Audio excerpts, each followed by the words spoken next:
this video, we're going to discuss how you can develop strong, mobile, quick and resilient feet to improve your footwork for climbing. When we want to improve our footwork for climbing, on-the-wall training is essential. But if you want to take your technique to another level and really learn how to trust your feet, you can try these 10 exercises. These exercises will challenge your balance to increase your stability on those tricky slabs. They will help you improve your elasticity and reaction time, crucial for when performing some fast-paced coordination movements or footsteps. They will help you in the development of strength and stiffness for solid toe hooks, bat hangs and frog sits, and they will challenge your range of motion to become better at smearing and counter the suffocation we put our feet through with those climbing shoes that are way too small. But before we start with the exercises, we quickly have to discuss the anatomy of a foot. Our foot contains 26 bones that are connected by 33 joints. They contain more than 100 ligaments, a fibrous connective tissue that attaches bone to bone, and has 29 muscles associated with each foot. 10 originate outside the foot but cross the ankle joint to act on the foot, and 19 are intrinsic foot muscles. These muscles are then covered by fascia and skin and are each infested with over 200,000 nerve endings. Due to all these different aspects of a foot, our foot can function in various intensities. With these exercises, we will start with the easier low-intensity exercises and from here progress to the higher intensity patterns. As a first exercise, we will start with a foot rollout, a simple exercise you can do at any time during the day to improve circulation of the bottom of your foot. Here I'm using a wooden stick, but you can also use a tennis ball to decrease the intensity. Just roll around and look for some tender spots. For the second exercise, we're going to create some awareness through the bottom of our feet. In climbing, we often have a small area of our foot that needs to apply pressure. For this exercise, we are going to apply pressure to the 9 significant points of the feet. Try to find contact with all 18 points at the same time. Now go over each point one by one and try to press each point separately into the ground for 15 seconds. Imagine you try to push a hole into the floor with that specific point. And for the next exercise, we will maintain the contact with points 6 to 9, but we will lift the big toe or the other 4 toes separately. Start with only lifting the big toe while pressing the other 4 toes into the floor.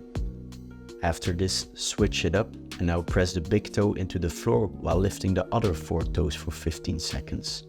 For the next variation, try to lift all 5 points simultaneously for 15 seconds. For the fourth variation, we're going to curl under the 4 smaller toes for 10 to 30 seconds.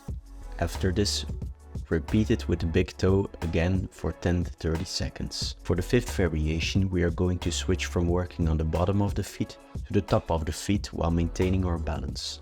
Place a tennis ball on top of the foot between the first and the second toe, and if you are able to maintain the stability, try to move the foot around without losing the balance. Explore as much space as you can for around 1 to 2 minutes on each leg. For the next exercise, we will continue challenging this balance. In climbing, we want our foot to be able to exhibit control in many different foot positions. Our foot has 4 main anatomical functions.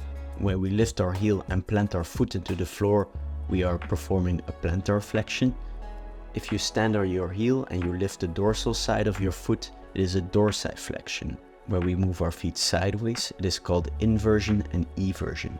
Inversion is when we turn the sole of the foot inside, and eversion is when we turn the sole of the foot exteriorly. Ankle distortions are one of the most frequently occurring injuries in climbing due to ground falls, bad catches when lead climbing, or high drops during bouldering. Getting accustomed to this ankle position in a control setting can help us to cope with the ankle position in an uncontrollable setting. We're going to start by bringing both feet to an inversion and from there continue to roll over to a plantar flex position. Continue to an eversion and from here go to the dorsal flexion. From here, repeat the motion and continue for 1 minute. If you are able to perform the exercise symmetrically, you can try to perform it asymmetrically. If you are able to perform this correctly, you can try to challenge yourself even more and try to perform it on one foot. For the seventh exercise, we're going to perform pressure from this dorsal side of the foot. Sit in a Japanese sitting position or seiza and place the hands in front. Press into the ground and lift your knees off the floor and try to extend them. Once you are able to comfortably press up, try to place the hands closer to the knees. For the next exercise, we're going to work on some fast feet. Interesting for when you want to climb really fast or when performing a coordination movement. Lightly toss the ball in front and bounce it with the bottom of your dominant foot up and catch it with the same side hand. You have now completed level 1 with one side. Throw it up again and try to bounce it with the other side.